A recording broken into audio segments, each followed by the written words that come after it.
Why you should never sneak out.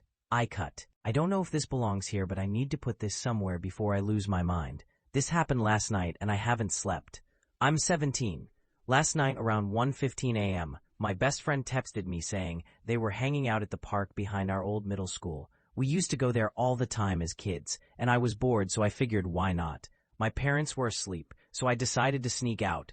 Everything felt normal until I actually stepped outside. It was too quiet. You know how at night you at least hear something? Crickets, wind, a distant car. There was nothing. It was like the whole neighborhood was holding its breath. About halfway there, I noticed someone standing under a streetlight. They were facing away from me, completely still.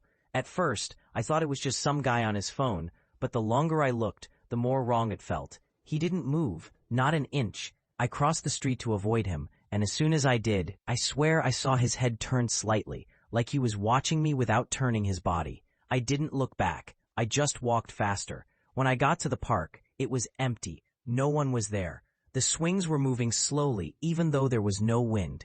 It made me feel sick for some reason. I texted my friend, "Where are you?" They replied almost instantly, "What? I'm in bed. We never made plans tonight." I just stood there, staring at my phone like an idiot. That's when I saw him. Someone was crouched near the swings. At first, I thought it was a dog, but then it stood up.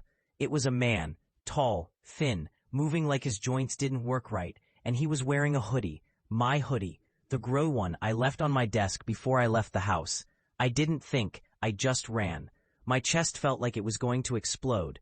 When I got home, the back door, the one I used to sneak out, was wide open. There were wet footprints on the kitchen floor, leading toward the hallway. I grabbed the biggest knife I could find and locked myself in my room. I shoved a chair under the doorknob. It's been hours. I keep hearing footsteps outside my door. Slow, back and forth.